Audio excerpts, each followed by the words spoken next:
Hi guys, welcome back to my channel. My name is Afi and I'm back again with another video. Just in case you haven't seen my other videos, I basically just do get ready with me chats, and today I'm going to be talking about the idea of FOMO. If you don't know what FOMO is, it is the fear of missing out, and I'm just going to dive into it and sort of give it like a faith spin, because I mean we all know what the fear of missing out is, and if you don't I'll explain it a little later, but yeah, we'll give it a faith spin and I'll just tell you what I think about it. So if you're not new here, thank you so much for showing up every single week. I post videos twice a week. So thanks for showing up. Genuinely, just like grateful for that. And if you're new, my name is Afi. I do faith-based videos, I do university life videos, I do life videos. I'm trying to do a little bit more lifestyle, so like fashion and stuff like that. My fashion's not the best, honestly. I just wear clothes. If it can be worn, it is gonna be on my body. Honestly, I'm not very like, oh, I have a personal style or whatever. So I will help you get by. But something that I actually like to emphasize is modesty and the idea of modesty and things like that. So that's my kind of fashion, I guess.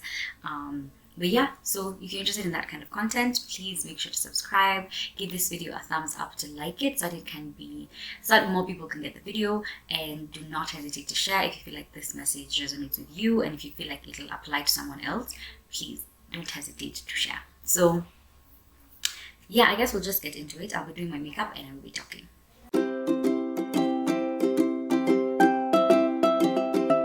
If you want to know what that means, like if you've ever, like your friends have gone to a party and you can't afford it, that you're going to move heaven and earth to go to that party just because you don't want to miss out on the fun.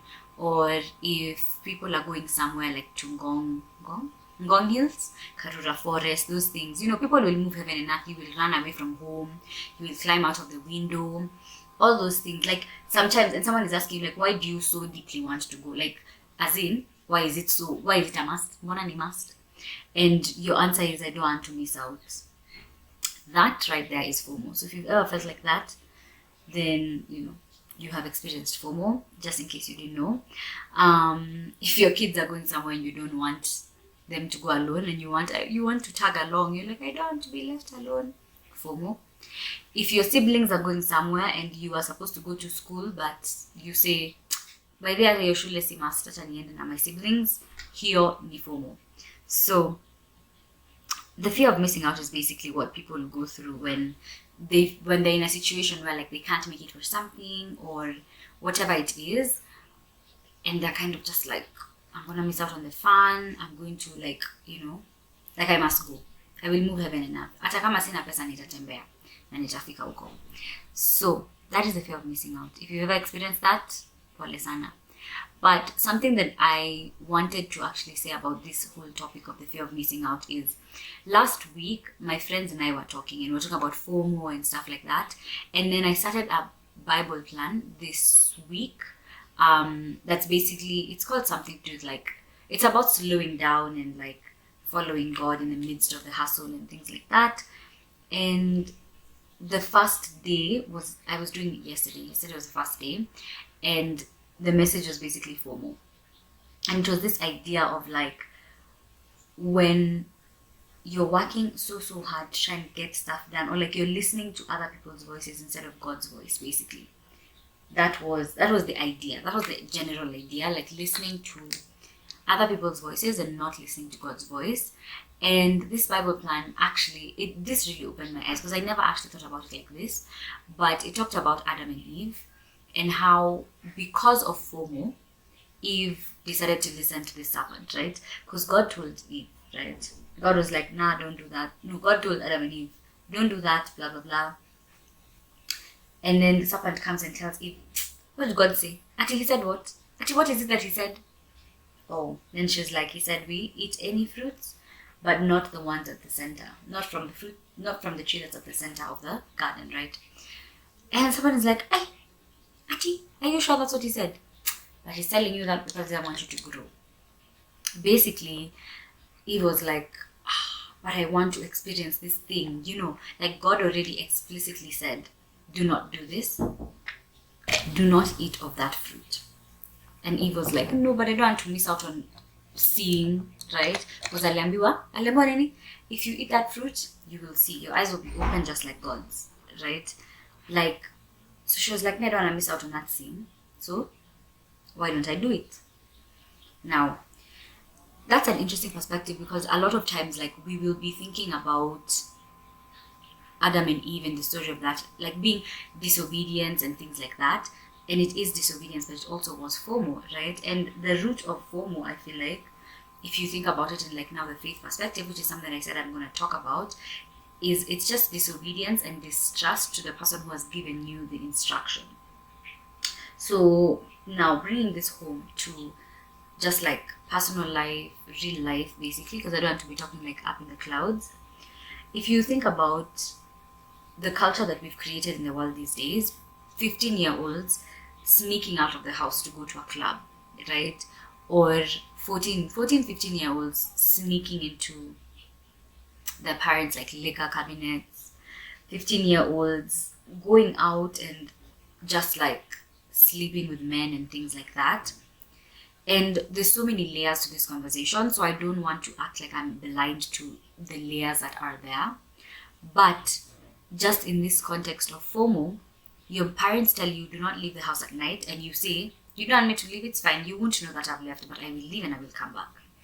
And it's because we're so afraid of missing out on this fun life that we have decided is what is fun, right? So what is fun these days is disobedience. What is fun is doing what your parents do not want you to do. That's what you're praised for. If you do something that your parents did not, if your parents said don't do this and then you do it, you're a legend, you know. You're the person that everyone wants to praise, like none like you, you are the best. And that entire idea actually is something that it really ran true for me as a teenager, honestly. Like right now, I kind of just don't see a point of being disobedient. But, and I mean, there are moments when we're very disobedient, even just like to God directly. We are so disobedient. God says, wait, and you say, nope, I'm going to create my own path. You're not listening to me. You know, like there are moments that we do that, but a lot of times we'll just be like not paying attention to what, like we don't trust that the person giving us the instruction has our best desires at heart. We just want to be like, this person is mtu ni wa kitambo, hajui kitu, I shouldn't listen to them, or I want to live my life the way I want to live my life. You know, when I think back to another video called 15, and when I think back to how when we're younger, we basically want to experience everything because we're like, oh my gosh, this is my life, I want to do this, blah, blah, blah. Then you turn 18 and you realize, oh, wow, this is my life. Like, this is my life. But when you're 15, you kind of are like in this middle point of like wanting to be independent, but not really getting that independence. And then you turn 18 and it's like, okay, you're an adult now. Figure out your life alone, you know.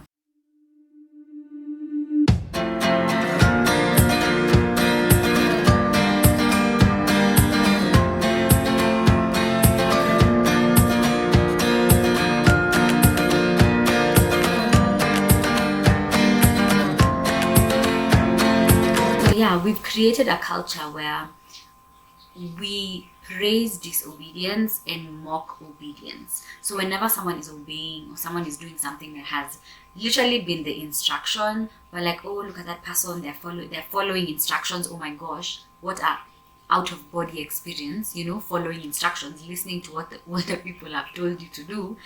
Jeez, that must be a tragedy in life, you know. Like, that's the kind of life that we've created right now. And when we go back to the topic of FOMO, it's like we are so afraid of missing out on these life experiences. But is that really life? Jesus basically says, like, what does a man gain if he loses himself and gains the entire world? Like, what is it that this person has actually gained, right? If you've lost yourself, you've lost your soul. Because the idea of life and death in the Bible, I mean, there are moments where it's like actual death, but the whole idea is spiritual life, spiritual death. The whole idea that like we're trying to gain praise from people of the world, and we're basically just trying to, and it's interesting because as unificationists, if you're a unificationist watching this, and even a Christian, I feel like it's kind of the same thing where it's like you grow up being told not to do this, not to do that, to do this, to do that, like things like that. And a lot of the times the culture that we are creating as like unificationists, for example, or even as Christians, is that, or Muslims, honestly, anyone that has faith, there's that kind of thing where it's like you have a doctrine that is very different from what the world allows, right? And when you have that, you grow up feeling like an outsider because the world will have you feeling like that. Nobody is out here trying to make your life easy, honestly, because, and I guess something that's, no one owes you anything. No one is trying to make your life easy. No one is out here thinking, oh, let me not do what I want to do because that other person hasn't done it, so I don't want them to feel bad. Nope, that's just not how it works. You basically have to like, you kind of just live in this world where you'll feel like an outsider until you are confident in yourself that you don't feel like an outsider anymore. And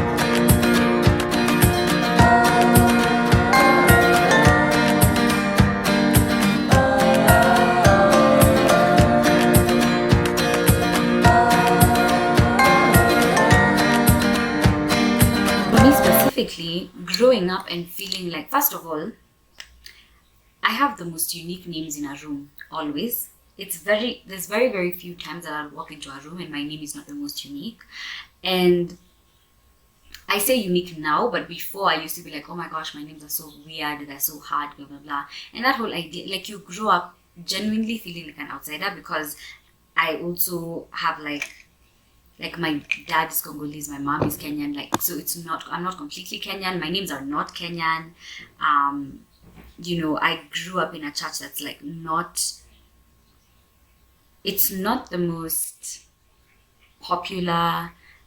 So I basically just grew up almost like detached from the real world, but then also a little bit detached from the actual church, and it was a weird thing. And I had a lot of FOMO in my life. Like I genuinely had a lot of FOMO. So one of the rules that we have as unificationists is that like you're not supposed to engage in relationships, and there's a lot of backstory to it. But the most important thing is that essentially, if you are committing to a life of celibacy, a life of purity, then the easiest way and the best way to actually commit to that life is by abstaining from any kind of relationship. And when you are 15, and everyone is having a boyfriend and everyone is going out and everyone is going on dates or whatever it is, everyone is being catered in school and stuff like that, and then you're here being the one who's not allowed to do that, it does take a toll on you. And I've had my moments where I've actually like fallen, where I have not like, where I have strayed from the ideal, basically. And now looking back, it's basically just because I had such a huge fear of missing out on those experiences. I had a huge fear of missing out on, and I also did not trust that my parents made this decision for my benefit, right? Because now at 21, I look back and I'm like, yeah, I mean, I kind of see why it was the best thing. I do understand it. And me making my own decision, if you haven't watched my celibacy video, but me making my own decision to wait until marriage and to live a life of purity and things like that. I mean, if I just trusted my parents at 15, I would be much better, right? So just that huge fear of missing out, and everyone goes through it, I feel like, in one way or another, especially when it comes to like trusting our parents and things like that, because some of us, I don't want to act blind and say that there aren't people who have gone through really terrible experiences with their parents, but I also want to bring to light that sometimes your parents actually just want the best for you. And this is not for the people who've gone through bad experiences. This is more for people who you just don't trust your parents because they're not doing they're not encouraging you to do what the world has told you is okay, basically. So you decide that these people are too old, they don't understand the way life is going, they don't understand like what we're supposed to be doing in life, and so I'm not going to trust the decisions that they make, and I'm going to do whatever I want to do. And then you're at 21 and you're heartbroken and giving up on love, and it's like you are giving up on love because when you are told not to do it, you chose to do it regardless of the instruction that was given because you are so afraid of missing out. But I don't want to be the person who acts blind and acts as if I don't know that feelings exist when you're a teenager. Like, feelings are the most prevalent thing when you're a teenager. they're not a sin. Also, that's something I want to say. Feelings are not a sin. It's what you do with the feelings that matters. But also, all this attraction that we feel is usually so surface level. Is so surface level.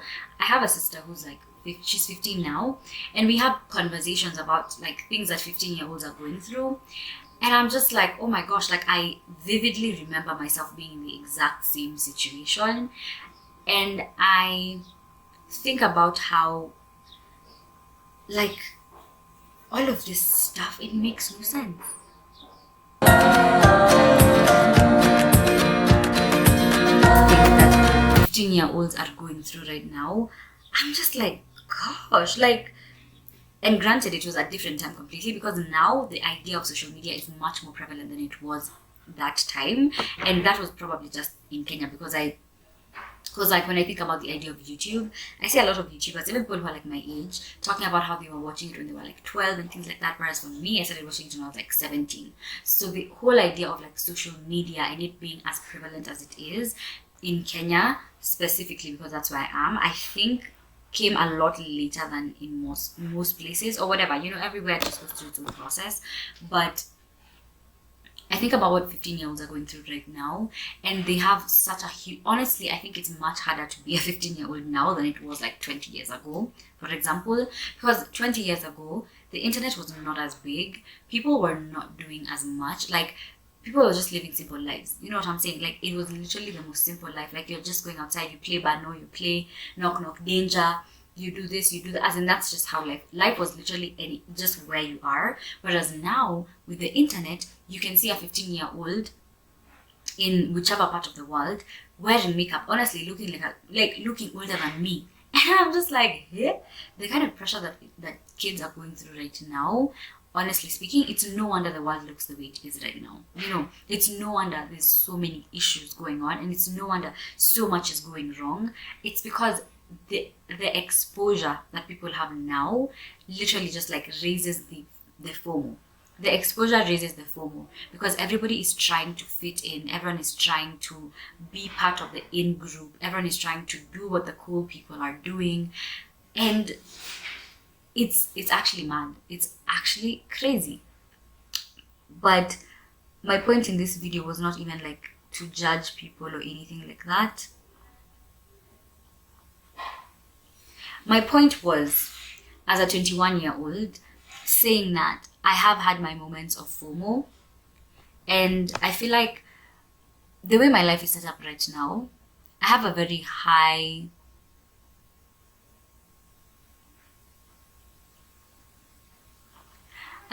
standard to sort of like live up to. It's almost like I'm not necessarily expected to be perfect. That's not what I'm saying. It's that I feel as if I'm expected to be perfect. So it's more a feeling from me rather than anything that has been put on me by anyone else. It's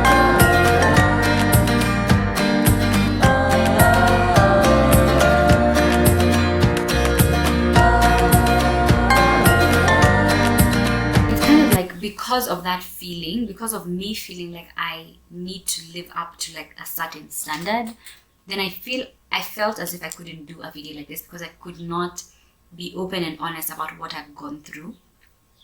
But I think because of that reason specifically, I wanted to talk about this, because a lot of times we want to shy away from seeing the bad things that have happened in our lives, right? Like, I think the past few videos have literally been me airing out my dirty laundry, me being out here saying I'm going through this, or like, this is my imperfection, basically. And I don't want to be part of the culture that praises imperfection, because I think in our bid to accept each other and to love each other, we have created a culture that praises imperfection, a culture that thinks that imperfection is the standard.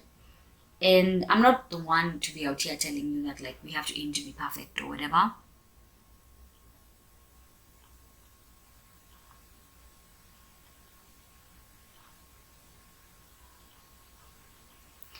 And in this day and age, I have to be clear to say that there are different levels of perfection. I'm not talking about body image. I'm not talking about, like, there's so many things I could be talking about. But what I'm talking about is perfection of heart, basically, like perfection of our attitude, perfection of our character. That's basically what I'm talking about.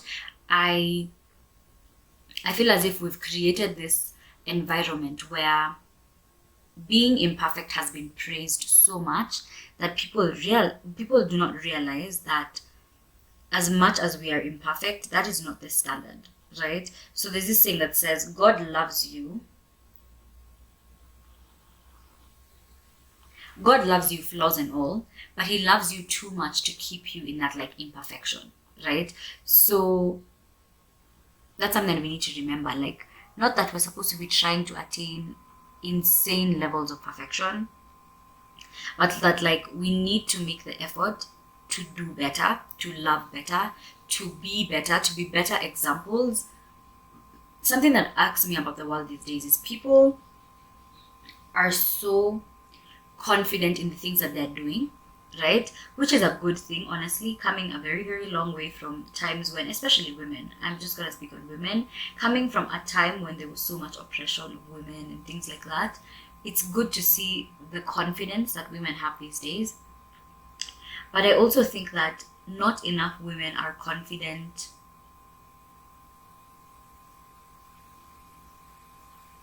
We don't have enough women examples who are led by faith. That's my point. We don't have enough women examples who are led by faith. And that is such a huge disservice to the kids, because we have all these families that are in faith right now and their kids looking for examples. And I say that very, very strongly because I was that kid looking for a woman to see, a woman that was like me, right? And at the time, maybe I wasn't exposed, maybe I didn't care that much. Like, anyone that knows me, that has known me for most of my life, will tell you I was not a very big social media person until like last year. I only became very, very like social media heavy last year, when I started my YouTube channel. That was the beginning of my social media, of me getting interested in social media in general.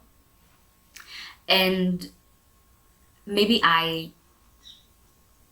because of that, I didn't have a lot of examples, because I didn't like, all I knew was the people in my circle, right? So all I knew was my family, I knew my friends, and I knew my friends' families, like that was the examples that I had, right? And those are very good examples. But again, as I said, we live in this culture where it's like you're either glamorizing perfection to the point where anything that you do that is imperfect really just makes you kick yourself and literally just like you feel so bad, or people will be praising imperfection so much that you feel as if there's no standard. And so I kind of felt like when I got to like 18, 19, 20-ish, and I am growing into the woman that I am meant to be and the woman that God is calling me to be, I felt a lack of that, of like just examples of people that I could follow, people that I could look up to, especially when it came to faith. That is such a big thing, because I think faith is such a huge part of my life. Specifically, honestly, I don't know if people have issues with me talking about faith, but it is such a huge part of my life. I feel like I talk about it all the time, and I try so hard not to like bore people with talking about faith, but it is such a huge part of my life.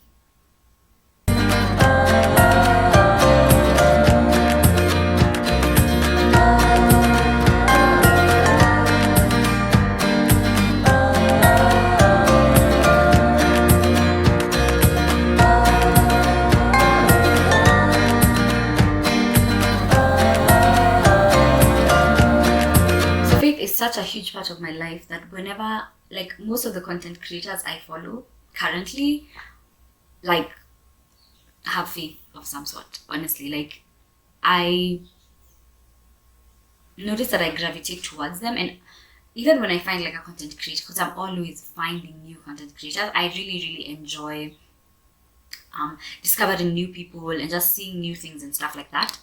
So even when I discover someone new, I mean, of course, there are people that I follow that literally like are like atheists or don't really care that deeply about faith or whatever it is.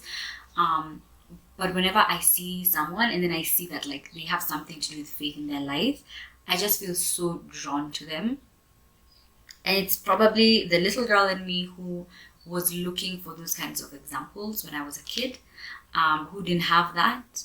And I just pray that I can be that. So if you know young people that would enjoy these videos, or like this is something they need to hear and they are receptive, please share, because I just think it's so important for young people to know that there's not only one way to live. This is not me saying that going out to the club or whatever, especially if you're like 18 and above, 21 and above, whatever. This is not me trying to judge those people. This is me telling young people, do not feel the pressure to succumb to what the world says is normal or what needs to be done. Like, you will feel like an outsider 100%. That's not going to go away, because I feel like sometimes we want to deny that someone is going to feel like an outsider. You will feel like an outsider because you're probably going to be one of the very few people who do not think that going out is the thing that they want to do, right? You're probably going to be one of those people, but it's okay. It's fine to be unique. It's fine to have your own thoughts.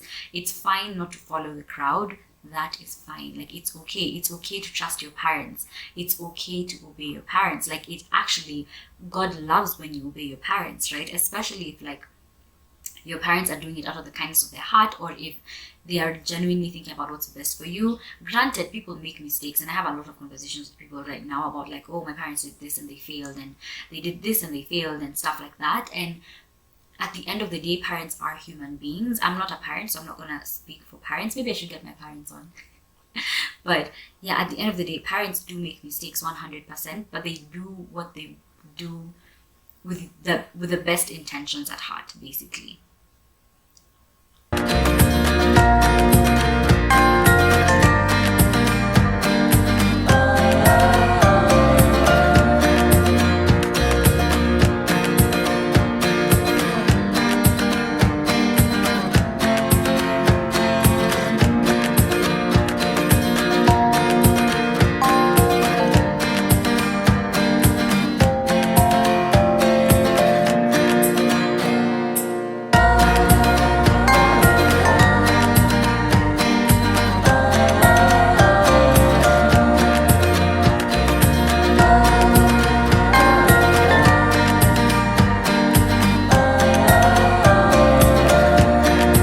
So this is the finished look, and this is the end of the video. But something that I do want to make clear is that this is not me saying that you must be submissive, and I think that topic of submission is a whole other one to be covered. But this is not me saying that you have to be submissive and that you're not allowed to say no, or you're not allowed to have an opinion, or you're not allowed to make your life for yourself. That's not what I'm saying.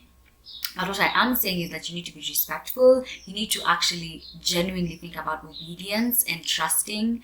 And if you don't trust somebody, I think we have normalized this idea of being dodgy. So basically, like, if you don't trust someone, then you're like, I'm just going to listen to what they're saying, but I'm not going to follow it. So I'm just going to listen, and then I'm not going to follow. And then it's just this cycle of people not talking to each other, lacking communication, which is such a pet peeve of mine, honestly. Like, lack of communication really irks me as well. Anyway, this is me basically saying, like, pay attention. Don't just follow the trends of the world. It's very easy to get lost in the trends of the world, basically, because it's so prevalent, right? And like, it's interesting because if we think about good and evil, right? Evil knows how to use social media. Evil knows how to influence you. Evil knows how to do all of these things. Like, a pro. I think good has to really take control, and good really has to like start prevailing, because like we have to share this message that not everybody must do exactly what you want us to do. I've had so many moments when people have like judged me for choosing to wait, or for choosing not to drink, or for choosing, and this is not me saying what I'm saying is good and what everyone else is doing is wrong and blah blah, like I'm on this high pedestal. That's not it. This is me basically saying that there is a different perspective to life, and it should be okay to choose that. I think the whole idea of liberalism is that we get to pick what we want to do. That's the thing. So I can pick not to do what everybody wants to do, and I should be fine with it. I shouldn't have to feel like I'm going to be mocked for it. That's the thing, because it's like we are so big at saying we need to be liberal to open our minds, but in our liberalism, I think we are becoming conservative in liberalism. Does that make sense? So it's like we must all think the same way, but that's not what liberalism is about, and I think we kind of have forgotten that. So anyway, I hope you enjoyed this video. If you think this message will resonate, with everyone, okay, I hope you enjoyed this video. If you think this message will resonate with anyone, please feel free to share. Give this video a thumbs up. The more you like, the more it goes out to different people. So then if you like this video, then more people get to see it. Also, comment down below. Your engagement actually also helps because it shows YouTube that people actually enjoy this kind of content. So then it can be spread to more people. So make sure you comment, make sure you like, make sure you share. And